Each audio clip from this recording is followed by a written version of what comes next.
What's going on, you guys? Today we are talking about the NBA conference-free playoff format if it were to happen. We got some winners for both sides if it were to stay as is or if we were to change it for this season. As the season comes back from coronavirus, we know Adam Silver's been giving it his best effort to try and bring back the NBA post-coronavirus. So let's show it our love, show it our respect. We're going to touch on that topic today. As always, like, comment, and subscribe on this video. Let me know what you guys think about the potential of an NBA season where the playoffs are changing from 2 conferences of 8 teams to 1 conference of 16 teams, where it's all ranked as if they were part of the same league. So let's talk about it right now. First of all, the winners that, if we were to change the format, how it would line up the winners would be the Los Angeles Lakers first and foremost, because now they only have to go through either Milwaukee or the Los Angeles Clippers in their route to a championship. And what I mean by that is right now how it is, the Lakers have to play the Clippers in the Western Conference. That's what they built towards all season long. Whereas with the 16-game reseeded without conferences, essentially how it would line up is the Clippers would be on the other side of the bracket. If they make it out of the first round, they're going to play the winner of Boston, Philly. Milwaukee plays the winner of Miami, OKC, and then Milwaukee and the Clippers could potentially meet on that side of the bracket in the conference finals. Whereas the Lakers would only have to deal with Toronto on the way, as well as a bunch of other lesser echelon teams. But Toronto would be the main team that they got to deal with rather than the Clippers. And so I think it'd be a huge advantage for the Lakers. I also think it's an advantage for Toronto. And you look at how the standings lined up. Originally, Toronto, after the first round where they played Brooklyn, they would have to play the winner of Boston, Philly, and then they'd have to play Milwaukee.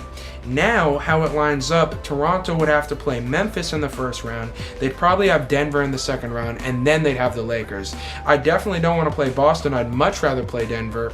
And then the following round, the Lakers or Milwaukee, that's really a toss-up. I'd say I'd more likely prefer to play Milwaukee, but I think it allows Toronto more likelihood that they're going to go to the conference finals. I think that's really good for Toronto. So I think Toronto and the Lakers win. I think Denver wins too because they play Indiana, and then they play Toronto in the second round. But originally they played Houston. I think Houston to Indiana is a really big step for them. So I think Denver wins as well if we go to the conference-free standings. Whereas on the other side of the bracket, I think the Milwaukee Bucks are better off if we don't switch. I think if they stay in the East, because then they don't have to deal with the Clippers on the way to the finals. The same with Boston. I think Boston is a lot better off if it stays as the conferences are, because Boston is another one of those teams, they have to deal with the Clippers early on, whereas otherwise they would have had to play Toronto, and I'd much rather play Toronto than play the Clippers. Indiana, another team that I think is better off if the format stays. They'd have to play Miami, and then in the second round they'd have Milwaukee. If we were to switch it, they'd have to play Denver in the first round. I think they get bounced in the first round.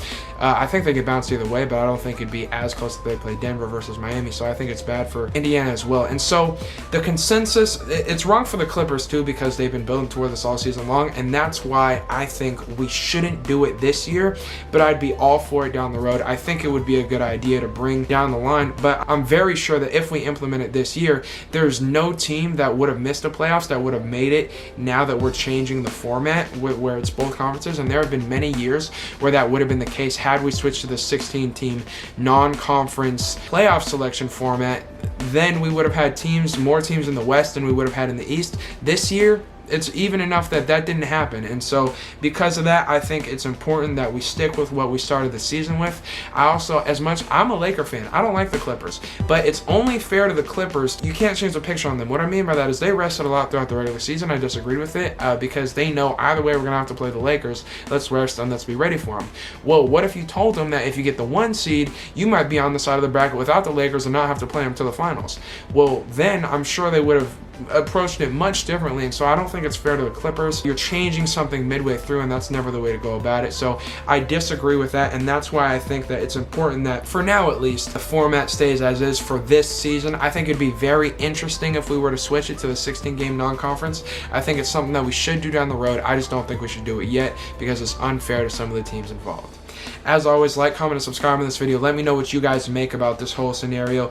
Do you think they should go non-conference ever? Do you think they should do it this year? Let me know in the comment section down below. As always, go Hawks.